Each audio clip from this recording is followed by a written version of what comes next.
Hey, out there. We're jumping on here. Sorry, we were in the middle of talking. Hey, everybody out there in Facebook land. I got it's Curt and the other guy. Other guy, you there with me? Hey, how's it going? Yeah, good. We were talking Bible versions, weren't we? Right whenever we just jumped on there.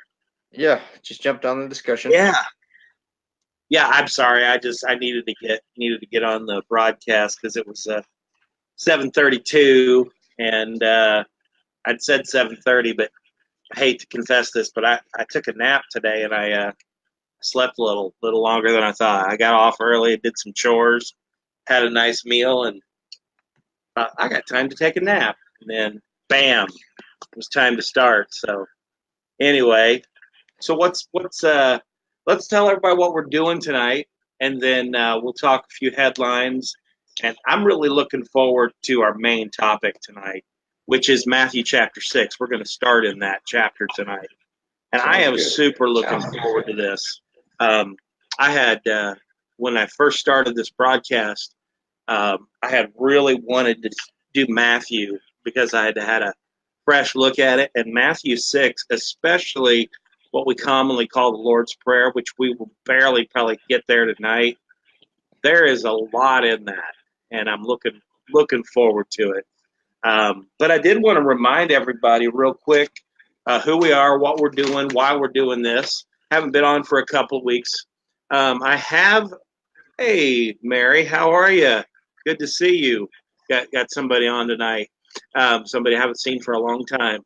Um, we I'm jumping on my regular personal page tonight just to kind of promote the page um, a little bit because the Curt and the other guy page sometimes we don't get quite as many viewers, and I wanted to go ahead and get a few extra viewers out there and ask you to like that page if you get a chance.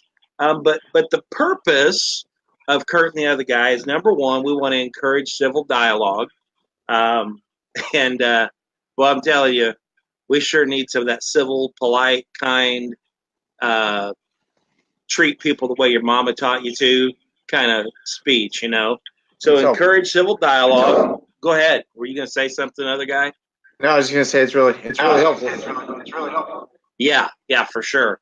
The second thing is we want to encourage participation. And by that, we don't just mean that you should vote, although we think you should vote. We think you should speak up. We think you should let your opinion be known. I'm jotting another idea down. I just wanted to mention real quickly here.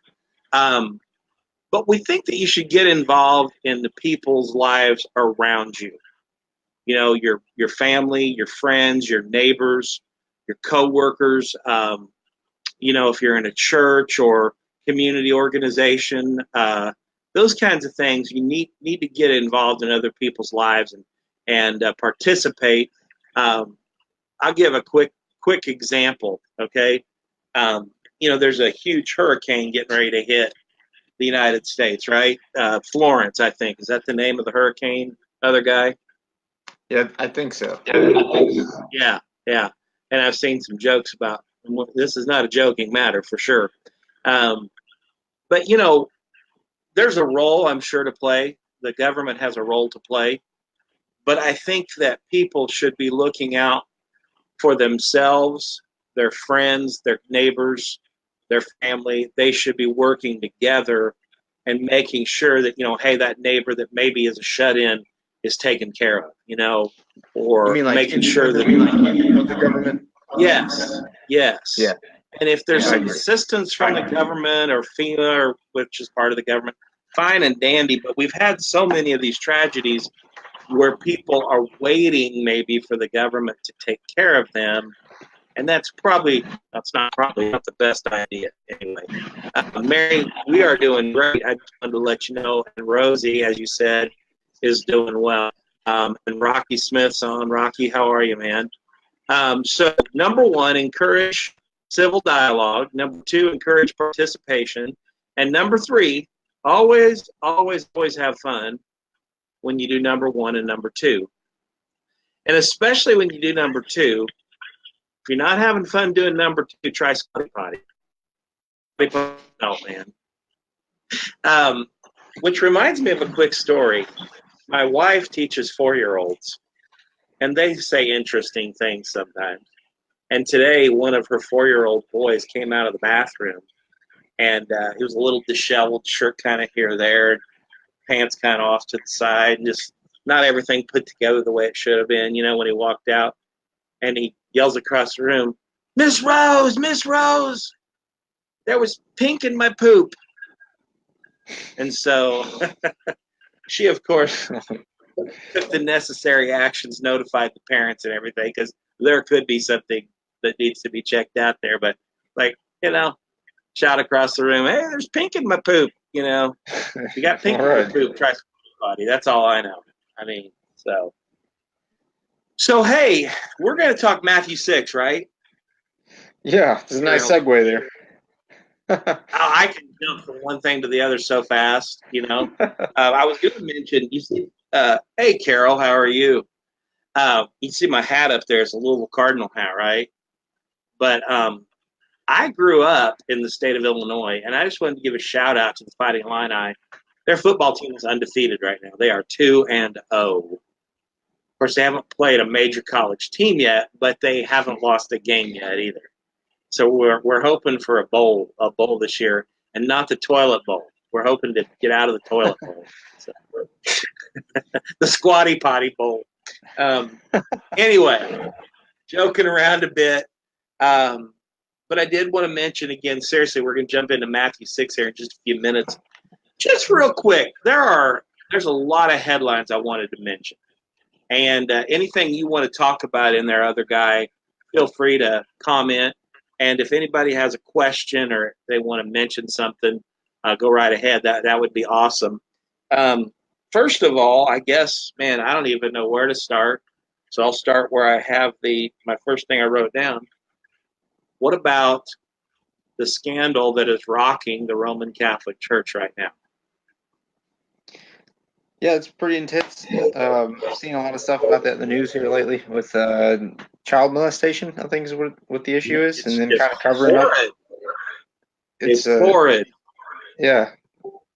And I want to say, go ahead. No, I was just going to say it's really, I know, Catholics, I guess, get a bad rap with, the rest of the religious world, so to speak.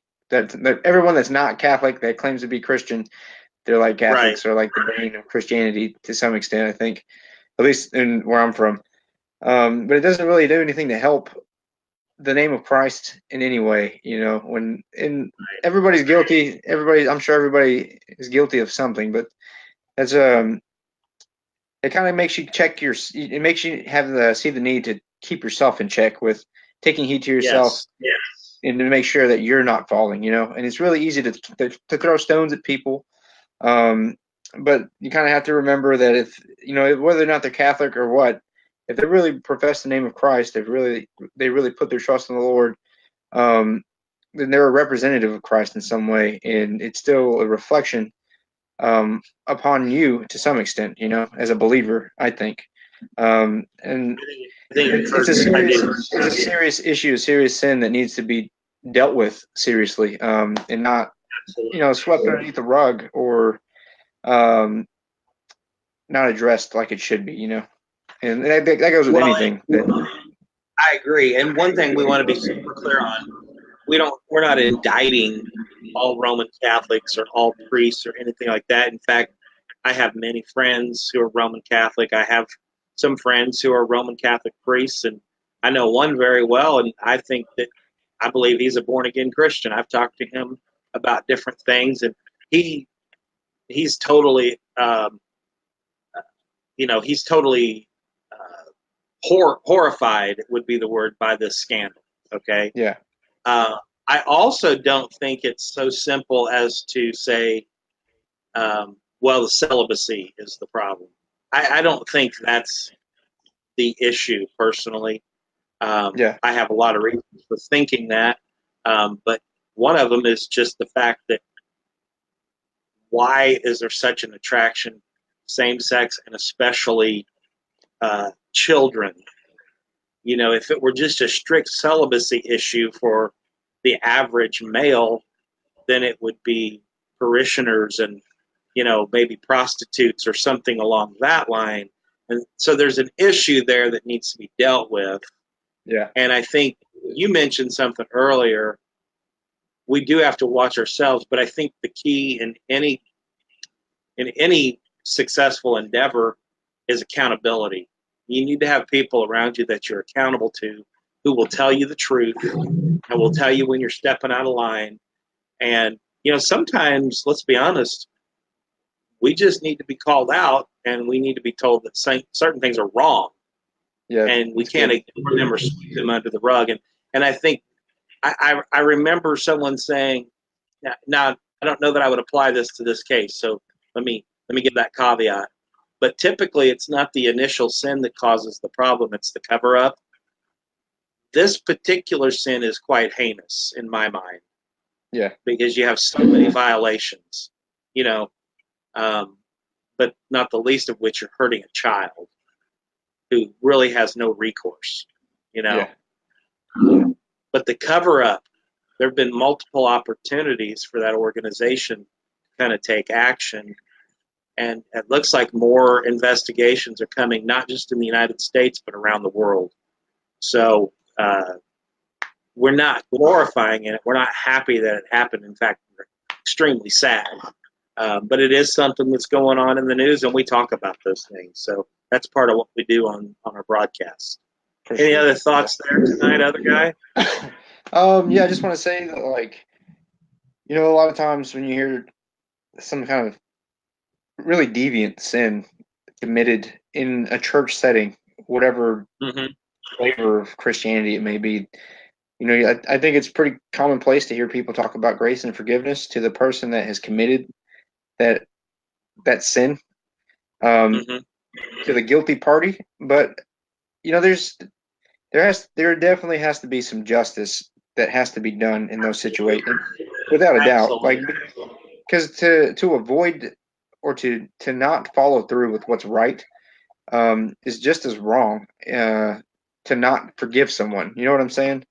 And there has to be some balance and equality there, because otherwise you just have people who, like you said, they just run around and they continue to. There's no accountability. So no one's able to step out and hold someone accountable for their actions, which they're responsible for, to stop stuff like that from happening and to keep other people safe, and for the person that was wronged, that's been done wrong to, there's no healing process that can begin for them, because the person that's guilty of harming them is still, functioning in society without repercussion for the atrocity that they've committed, and that's an injustice there that should definitely be dealt with in any situation, especially if it's something as severe as that, totally agree with you. Or whatever the case may be, some type of sexual sin, especially. I know it's really prevalent in a lot of situations. It's not always with children, but you have that whole Me Too culture, so to speak, hashtag thing that's going around. That kind of plays into that a lot, I think. And as men, it does. I just want to say, as men, we have a responsibility to take upon ourselves to hold ourselves accountable and not to make excuse for, allowing, in our own personal lives, allowing, occasions where we might find a place of, I don't know, for whatever intent and purpose those people are found guilty for, and whatever they commit those crimes against other individuals for, whether it's rape or forcing themselves upon a woman, trying to take advantage of a situation. You have a responsibility as a man to do the right thing and to be a man, and to not take something that doesn't belong to you or pursue something that isn't yours, and to live honorably, righteously, and with discipline at all points in time. And I think you and I would, as believers, we would say that the very best practice is monogamous and marriage. That's the best way, and loving, committed marriage is the best practice 100%. When it comes to the law of the land, I don't know. I personally don't feel like the government should necessarily interfere in areas between consenting adults. Okay? Yeah. When it's children, that's completely different, or when it's forcible. And I think what happened, what's very connected, you just brought up the Me Too, and another executive at CBS just this week, Les Nunez, I think is how it's pronounced. Um, he was fired, the CEO of CBS, and you know we're talking forcibly. It's forcible actions. These things can't be tolerated. They're wrong on a moral level. At Yeah. several moral levels, they're wrong. I'll put it that way, in my humble opinion, as I would say. Um, Yeah. and that also brings up another topic that I had posted on my page earlier this week, Curt and the other guy. And again, I'm going to mention a couple of different times. If you would, we're broadcasting from my personal page tonight, just to kind of remind people that we're out there. But if you would go in your Facebook search bar, Curt and the other guy, like that page. I really want to broadcast from the page so that the videos are stored there. But another thing, this has come up this week. Again, I watched a sort of a mini documentary about underage marriage in the United States. And when you first think about the topic, I would think most people would think, well, it's probably a very common practice between maybe a couple 17-year-olds or a 16 and 17-year-old who maybe they were dating, maybe she got pregnant and they get married with parental consent, and some of those work out, and maybe they love each other, and maybe that's maybe that works. But do you know that in the United States of America, many women are forced into marriages as young as 13 years old because their parents can give consent, and they're forced into, whether it be, most of it's religious or cultural reasons. And I thought to I listened to three testimonies of three different women who were 13, 15, and 16 when they were forced to be married without their consent at all. Um, I thought, what a horrible, horrible situation. And again, this is one of those things where I hadn't given a lot of thought of it before the last maybe 6 to 12 months, but people under 18 shouldn't be getting married. Yeah, it kind of goes. It kind of has a lot to By do and with the large. whole what you mentioned about morality and Yeah. like a moral argument. About, I guess, universally, is there certain truths that are always true no matter what culture you come Yeah. from or that you're living in? And I would say yes. I think some of that's based on my bias toward my belief system as a Christian. Mhm. That there are things that are I feel like safety of a child, especially their protection, guidance, direction, like legitimate guidance and direction of right and wrong, Yes. um, would fall underneath that umbrella for sure. In my personal opinion, Yeah, absolutely. Yeah. So that was something we talked about. Changing things a little bit. Um, got a positive in my mind. I am definitely not a supporter of the status quo politically. If people follow me on Facebook at all, they'll notice that I'm an equal opportunity criticizer. And I think sometimes people think that I just don't like President Trump, but he just happens to be the head of the U.S. government right now, and I'm just not real fond of what our government does. But there's some good news in my mind. Gary Johnson, he ran for president 2 years ago in 2016. Um, I think he now knows where Aleppo is, but he is also right now running for senator in the state of New Mexico. I don't know if you knew that or not, other guy. I did And not know. he's been twice elected governor of the state of New Mexico as a Republican, He is running for senator as a Libertarian, and currently in a three-way race, he is 11 points behind the Democratic candidate in second place. I believe the numbers were 39% for the Democrat, 28% for Gary Johnson, and like 11% for the Republican, and then that would leave what 60, some 20, around 20%. I didn't do the math, undecided. And the party establishment had they were going to try to pull shenanigans on Gary Johnson, and when he was governor in 2001, he signed the law that there was no straight ticket voting in New Mexico. You had to punch every hole or color every circle in to cast your vote. And they were pulling back out straight party voting. And Gary Johnson and his team took that to the Supreme Court of New Mexico, and they ruled that for this election there could be no straight ticket voting. So I think he has an actual legitimate shot at being elected senator as a Libertarian in the state of New Mexico, which would be a huge win, I think, not just for the Libertarian Party, but for all Americans, because the two-party system is part of the reason we have so many failings. What would that change for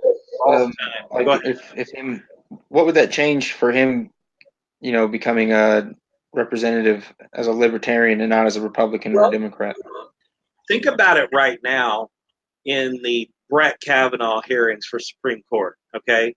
So first of all, it's a big show what they're doing. You had all the protesters, and Democrats are coming up with things to attack the man. And I mean, I'm not necessarily a supporter of Brett Kavanaugh. I've done some reading on him. But the way our Constitution reads, the President of the United States gets to pick the judges, okay? And with the advice and consent of the Senate, those people are confirmed. And up until about 30 years ago, we did not have these crazy confirmation hearings, okay? Basically, these hearings changed nothing. They're just a way for people kind of promote themselves and maybe position themselves for further office down the road. But if let's say Gary Johnson were in the Senate, I think the Senate right now is 52 Republican, 48 Democrat. If the balance of power drops just by maybe two people and it becomes a 50-50, but one of those people is Gary Johnson, okay, he now becomes a swing vote. Even if it's 51-49 or 51-48 with a Gary Johnson making the extra person over there, oftentimes one or two people they'll kind of defect from their party depending on what region of the country they're from. And you've got a couple of Susan Collins and Lisa Murkowski are two Republican senators who might vote against Kavanaugh. Well, in a situation like that, you throw a Gary Johnson in there who is truly independent of the two parties. He can actually become a broker of sorts and can have some influence on legislation, because it's so divided. He could actually make an impact. He's like a non-biased member. Well, yeah, and let's be honest, none of us are non-biased in a true sense, right? We all have an agenda. I don't think he's like a perfect candidate by any means, but I think he's an honest, humble individual, and that goes a long way. And he definitely wants less federal government, and I'm definitely about that. So that's in the news. Here in the state of Indiana, don't know that she's going to have quite the impact, but Lucy Breton is running for Senate here. I believe at one time she was Miss Indiana, so she's got quite a bit of name recognition here. In the last poll, she was polling at 8%. That doesn't sound like a lot, but huge victory for her. She is going to be included in the Senate debates here in the state of Indiana. It'll be a three-way debate. She's very articulate and, again, has a chance, I think, of actually, making a difference in that race and building some momentum for the Libertarian Party. So we do need some fresh voices in politics for sure. And I don't think the Libertarians have all the answers by any means, but Libertarians don't think they have all the answers, right? So it's a little oxymoronic for libertarians to be in government in a way. But anyway, I can tell you want to say something, so go ahead.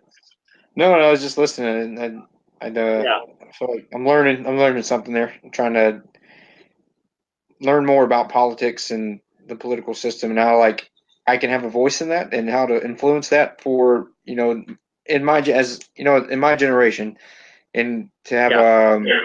an impact there. Like I'd like to do something. I want to do something. I don't want to sit by idly, and just just let it go by, and then kind of wonder what happened in the next 10 to 15 years. And I think after stuff is way out of control. my personal view on politics is the more we do ourselves and do for one another voluntarily, the less the government even needs to be considered in the equation. And we Yeah, need to. I have no problem with people calling for living wages. I have no problem with people joining unions. I have no problem with. I have no problem with peaceful protests, even if I don't always agree with maybe what they're protesting or how they protest. I have no problem with those things. What bothers me is when we try to use the force of the federal government to make people do things. That yeah, scares me because you're the whole intent of the Constitution and the Bill of Rights was to limit the power of the government. And we keep giving the government more and more power. And then we wonder when when Obama was elected, all the Republicans, conservatives were going bonkers. When Trump gets elected, all the liberals and Democrats are going bonkers, yeah, and because they have too much power. Our Congress has become almost, it's almost a neutered organization. It almost does nothing now.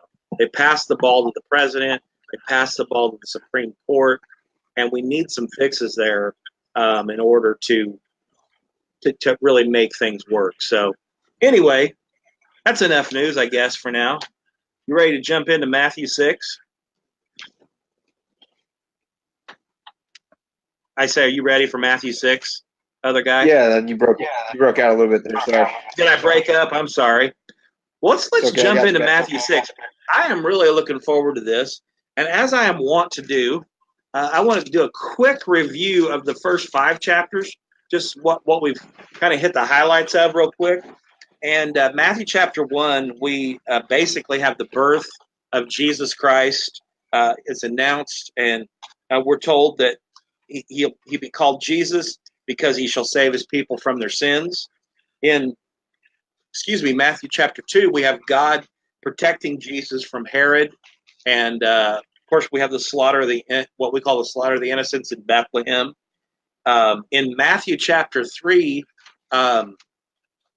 we have John the Baptist coming on the scene, announcing Jesus, announcing the kingdom of heaven, and we have Jesus being baptized. We've discussed all this in previous broadcasts.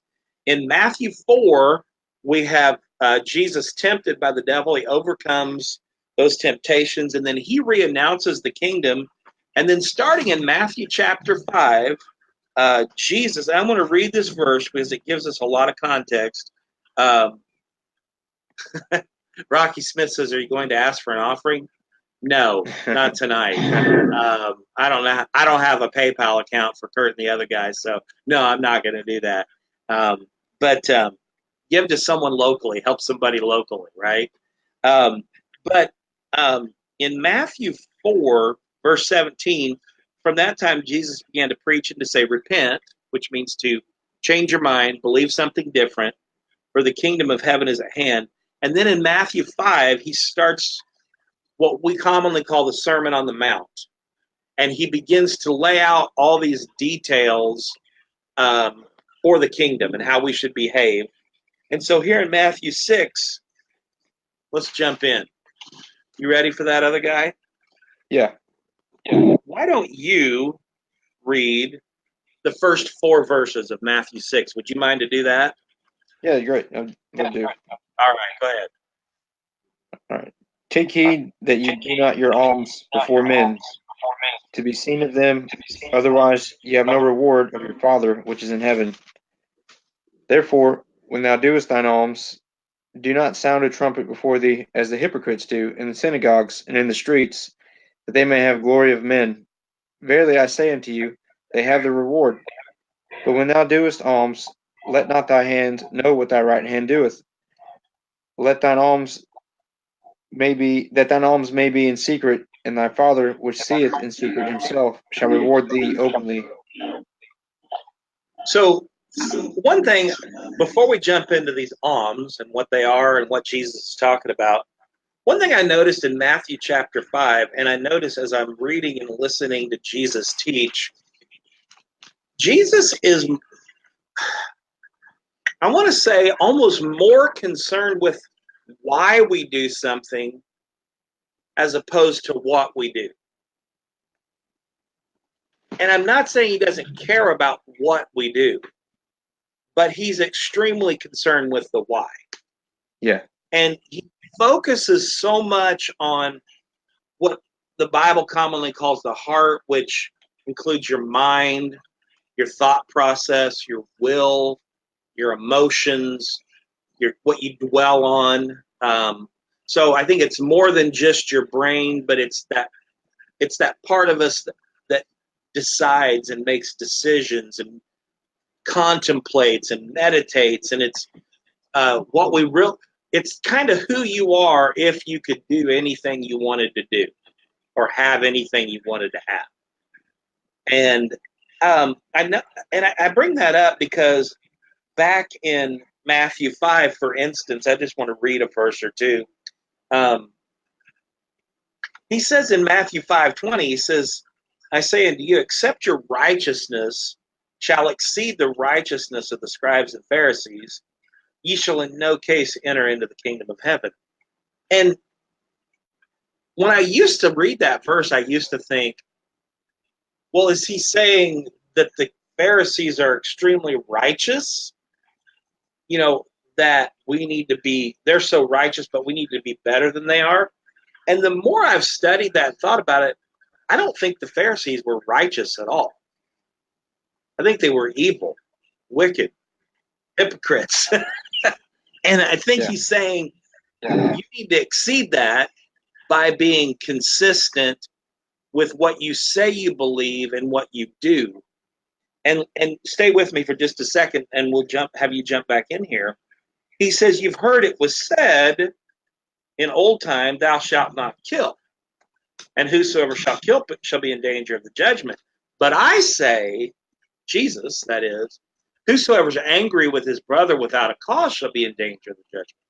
Whosoever shall say to his brother, Raka, shall be in danger of the council. But whosoever shall say, thou fool, shall be in danger of hellfire. Jesus says, look, it's wrong to kill your brother, okay? You shouldn't kill your brother. That's not where it starts. It starts with your attitude towards your brother, and your sister included as well here. He defines who your brother is in other places. It's basically anybody you come into contact with, any other human being. There is a sense in which all of us, whether we believe in the same God or believe the same thing about Jesus, there is a sense that we're all brothers and sisters on this planet, and we should care for one another. And what he says here is, if you harbor hatred in your heart towards your brother, that's what leads to actual physical murder. And you need to guard your thoughts. So it's more the why and what's inside. That's what leads to what comes out of your mouth or your actions. Got any comments or thoughts there right now? And if you don't, it's okay. We're going to jump back to Matthew 6. No, I think it's a good point, and like you said, it's a matter of the heart, for sure, and not just an action, not just what you do, but why you do what you do, and that's what the Lord's really. I think he focuses on that a lot. He zeroes in on that a lot, all throughout Scripture, in the Old Testament, and the New Testament, with where your heart is and what you do. And it's really important, and I think it's important in anything in life that we do. To not just do something just for the sake of doing it, or because we know it's right, or we don't want to get in trouble for it, Yeah. or we want approval from other people, but to do something that we have convictions about, and that we have convictions about the right things, and about Yeah. stuff that is, that really matters, about right and wrong, and then we do it no matter what. I think that's kind of the core of what he attempts to get to there in Scripture. But yeah, Yeah, I think what you're totally saying agree with you. is awesome. Now that's very very very good point. One more verse to tie these together to chapter 6, and that is um, the last verse of Matthew 5. You want to read that for us, 5:48? Yeah. Be therefore perfect, even as your Father which is in heaven is perfect. That's kind of a tough one. Yeah. Of course, it depends a little bit what the word perfect means. Um, I've had some friends of mine say that Jesus is saying, "Hey, this is the standard. No one can live up to that standard. That's why you need a savior. You can't reach that standard." I'm inclined to not think that about this verse. I'm inclined to think that Jesus is using the word perfect in the older English. The translation is the word perfect into the English, but it has more the idea of a wholeness and having integrity. And when I say integrity, if you think about integrity, so um, if you have a roof on your house, and that roof, you have sheeting, and then you put your tar paper down, then you lay your shingles correctly, and then you put a ridge cap on it, and you do everything correctly, your roof has integrity to it, right? It's one unit that works together. If any of that integrity gets broken on that roof will leak. It won't be perfect anymore. Yeah. Okay? We have skin on our bodies, right? It's called the integumentary system. And that skin covers our entire body to protect us as a whole. If there's a break in the skin, we can get an infection and it can cause us to get very sick, right? Um, Yeah. and I think what Jesus is saying here about this perfect is not sinlessness, but consistency and a way of living that your outside matches up with what you say, and that your beliefs are consistent. Your beliefs and actions are consistent. And I Yeah. think there's that's how I read it. And again, I don't claim to know everything about anything, and others may have some other ideas, and that's totally okay. But that's how I see it. And if you take it with that idea, now we jump into chapter 6 and verse 1. He says, "Hey, when you do alms, now, other guy, what are alms? Can you give us some idea about that? Because it's not necessarily a word we use a lot today. Your tithe, your offering, right? Offerings or good deeds or charitable contributions, right? Yeah. Um, Yeah. it could be a tithe because in the Old Testament, and if you really get, Rocky Smith says authentic. That's a good word. I like that word, Yeah. authentic, for being perfect. I like that. Um, we're still, even though Jesus is on the scene, and even though when we pick our Bible up and we're reading Matthew, and even though it says the New Testament, we're actually still under the Old Testament law right now. And this is a theological thing that we want to keep people straight on. The New Testament doesn't start until Jesus dies, and it's not really put into effect till he rises from the dead. So it's really the end of the Gospels and the book of Acts going forward that is the New Testament or the New Covenant or the New Promise. Okay? So tithing in the Old Testament, part of the reason for tithing was to help take care of the poor. They had a social welfare system in Israel to take care of the poor, the needy, the widow, the orphan, the fatherless, and they were supposed to do that. So alms are part of that. In modern society, alms would be any type of giving to a charity, maybe to, the Red Cross, or maybe your church has a food pantry, or maybe there's a homeless shelter in your area, and maybe you give time or money to that, or maybe there's a ministry that maybe helps people recover from addictions, or maybe there's a ministry. We have all of these in the Louisville and Southern Indiana area. I'm thinking about maybe there's a ministry that helps refugees acclimate to the United States of America to become productive citizens. Maybe there's a ministry that helps convicted felons and convicts to literally become productive members of society. And Jesus said, you should give alms. Okay? It's a good thing to do. But he says, take heed that you do not your alms before men. But does he stop with that? Does he say, take heed that you do not your alms before men? Or does he adds a little qualifier to that, doesn't he?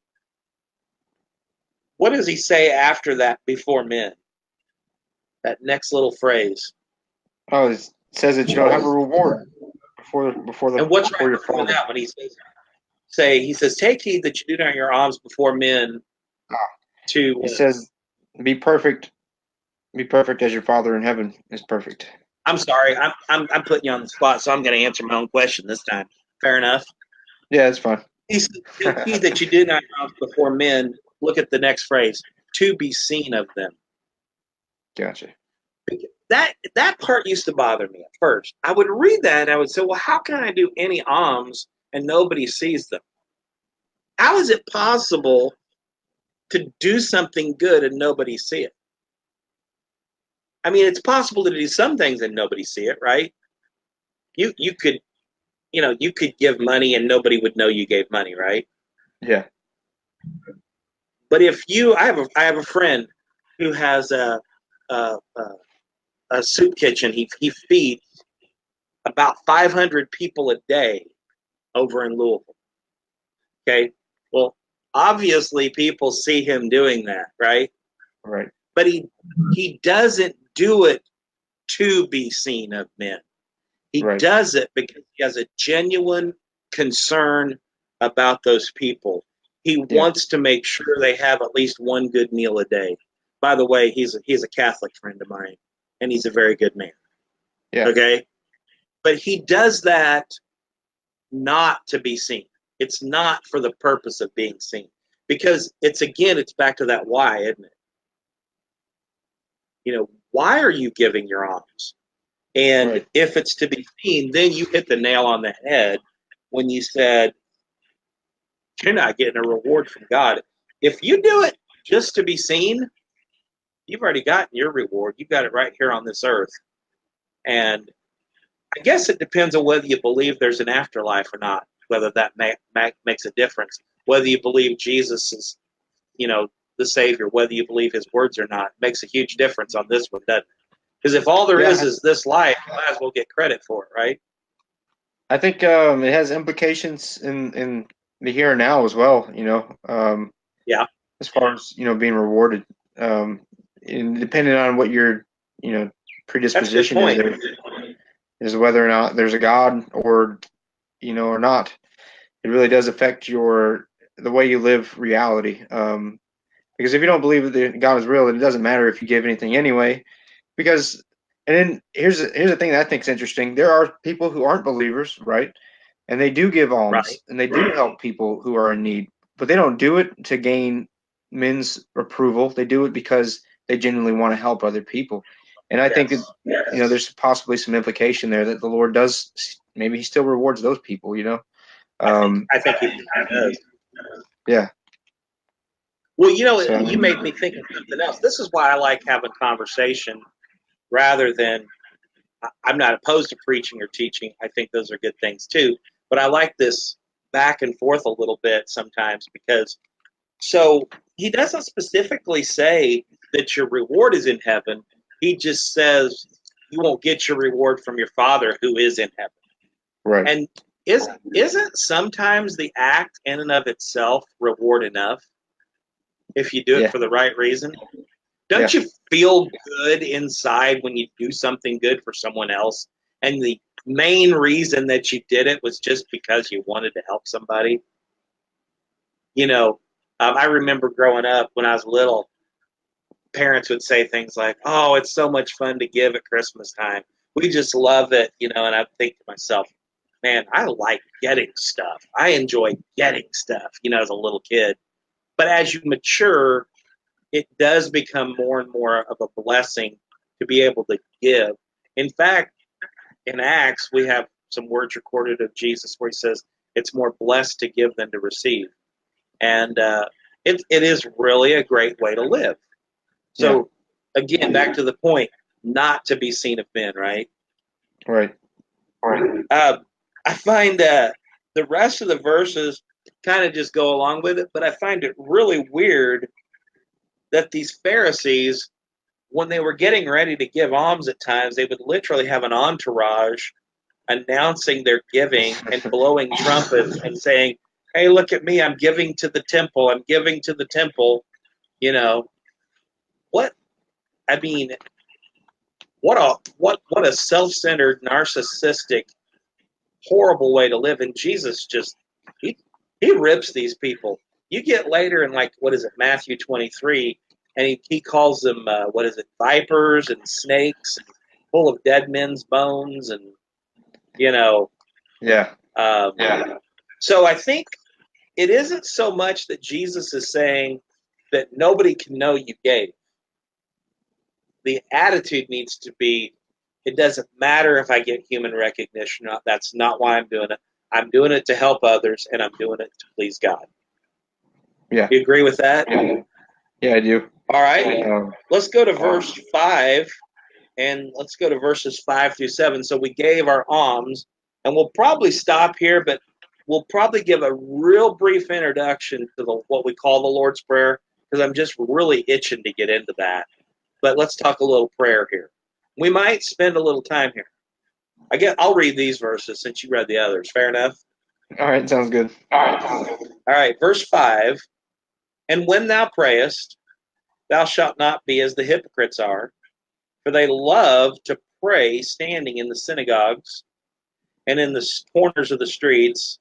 And there's that phrase again, that they may be seen of men. Verily I say unto you, they have their reward. But thou, when thou prayest, enter into thy closet.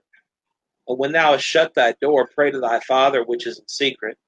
And thy Father which seeth in secret shall reward thee openly. But when ye pray, use not vain repetitions as the heathen do, for they think that they shall be heard for their much speaking. So I noticed two things out of both of these. He says, when you give alms and when you pray. So there's an assumption by Jesus that his followers are going to give and that they're going to pray. I mean, it's something that we should do. They're good things to do, right? Yeah. We should probably let people know what a synagogue is. Do you want to take a stab at that one? Kind of let folks know, just to make sure everybody's on the same page there. Yeah, it's like a temple of worship, essentially. Mm-hmm. Basically a church, really, is what it is. It's a church. It's an assembly of Jewish believers, right? Yeah. So again, we're still under the Old Testament, and they had a temple. It had been destroyed and rebuilt, and they do have a temple at this time. But when they were taken out of their homeland by the Babylonians and Assyrians, they developed these places where they would go and read the law, read the Torah, study the Torah, and worship on the Sabbath. And they were known as synagogues, and they were all across the Middle East and the Roman Empire. They're still common today. Louisville, Kentucky has more than one synagogue, and I know they're all over the world. But so this is a place where they would go to worship. And the Pharisees that he's talking about, and the Sadducees, the scribes, they were the leaders in the worship in the synagogue, and the religious leaders of Israel. By the way, Rocky Smith wants us to reread the first verse. I'm going to read it just for him, and then we're going to come back to where we are, okay? It says, Take heed that you do not your alms before men to be seen of them. Otherwise, you have no reward of your Father which is in heaven. So we did that just as a favor for Rocky Smith. Wanted to, so it. If you don't mind, I'd like to say something that something I think is really interesting that I kind of pick up here is I immediately think of other religions whenever I think about the call, like a call to prayer, and them doing like a religious ceremony, like a religious rites, so to speak, you know. And the one thing I immediately think about is how there's a desire for a connection there, to a higher being, to God, you know, whatever God may be to them. And even in some flavors of Christianity, there's that to an extent, you know. And the clear difference between knowing that you have a relationship with God, and then trying to put on a front like you have a relationship with him, but there's really nothing there, and you're hoping that what you're doing, your attempts will somehow, you know, connect something there in your life that's missing. So there's like a pursuit of godliness. What does it say that in the Bible that there's a form of godliness, but they deny the power thereof, so to speak? I think that there's an application of that there. Like when you know you have a relationship with Christ, with the relationship with God, there's no need to find approval from other individuals or to show them how religious you are, because you know how terribly wicked you are. Realistically, you know how depraved and vile you are as an individual, and you know how much God loves you and has forgiven you, and there's no need to seek approval because it's already been given. In your actions, you have an authentication in your integrity of your worship, in the way that you live out your life. That's really unparalleled by anything else that's available in the world. And I don't know, that's sort of what I see there a little bit, is the religious system and its emptiness, especially, you know, at this point in time, but, you know, even so, it's even true in our day and time today, that there's an emptiness in religion, but there's a completeness and a fullness in a relationship with God. You know, there's a difference between the two. Touch on something else too. I think it's so. Let's be careful to say that, and I think you mentioned this too, but it's within Christianity too. There's this element of fakeness that is even in organized Christianity. So we're not, you know, definitely there. And I think when I say religion, it's all across the board, religion, Christianity, and whatever else. You know?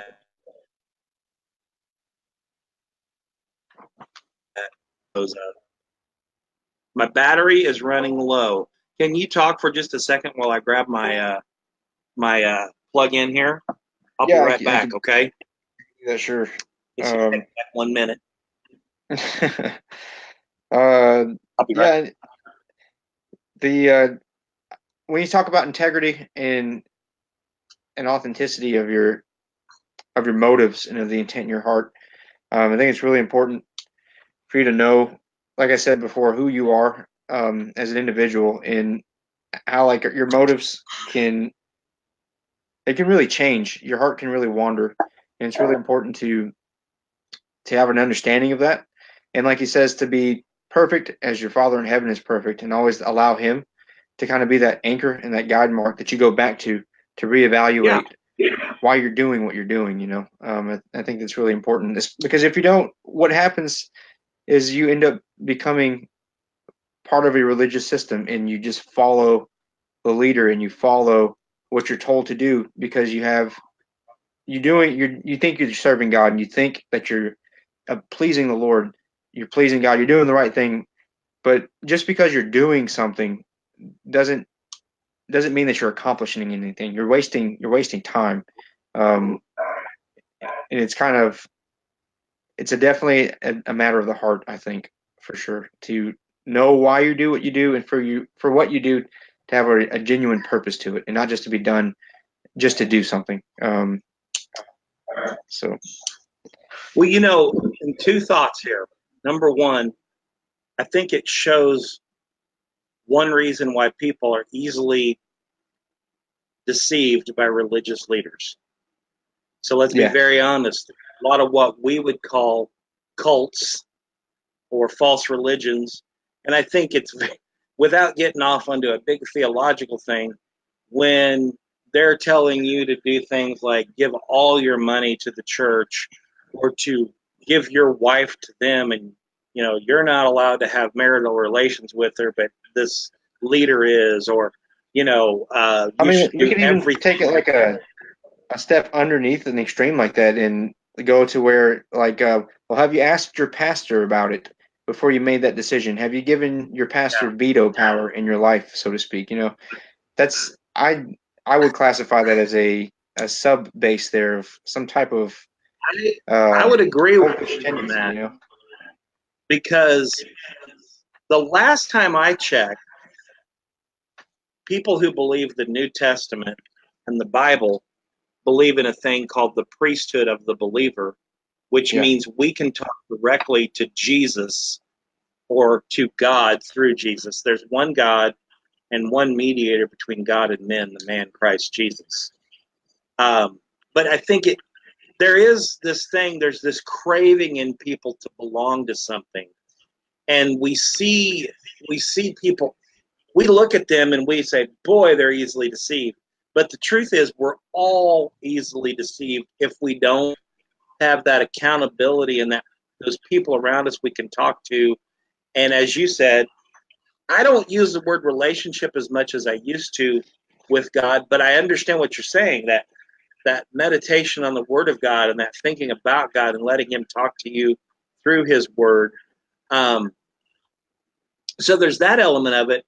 And then there's this element that in this prayer, and this is, I want to just kind of wrap it up here, but in this prayer, I think we're missing the point of prayer when we try to give flowery, theological prayers Rehearsed. that oftentimes repeat the sermon, or they're written out, and I'm not saying that writing out a prayer is wrong. What I'm saying is it goes back to your heart. Why are you praying what you're praying? Okay. Um, but I think we have to be very careful about public prayer, because public prayer ends up becoming oftentimes just a way to show off. I know I'm meddling, okay? But Jesus emphasizes private prayer here, Yeah. okay? And I'm not necessarily saying that all public prayer is bad. It's why do you do what you do, right? And real quickly, I'll give you a final word too. I was reading and listening to Luke, the parallel passage to this. And in Luke, Jesus says, hey, look, God already knows everything you need, okay? And if that's the case, then why is that? The way I was brought up, I think I missed something about prayer that is evident in this Lord's Prayer. And if you look at it, and we'll do a little more study on it, talk about it next week, but if you notice the pronouns when you get into the Lord's Prayer, they're all plural. It's our Father which art in heaven, hallowed be thy name, thy kingdom come, thy will be done. Give us this day our daily bread, and lead us not into temptation. They're all plural. It's a community type of an idea. And as I pray with that attitude and I begin to pray, let's say I pray for you, other guy, what I actually am doing is thinking about you and thinking about your needs and getting more and more concerned about you as a human being, which will then motivate me to do something for you. And that's how things get done in this world. When I love you and I love God, I will help take care of you. I will look Yeah. out for you. And I think prayer is more about getting our attitude right than it is about getting stuff from God. Again, I'm not saying can't ask God for anything. What I am saying is, why are you praying what you pray? Yeah. It should be more focused on other people than it should be about getting stuff. Thoughts? No, I think it's really good.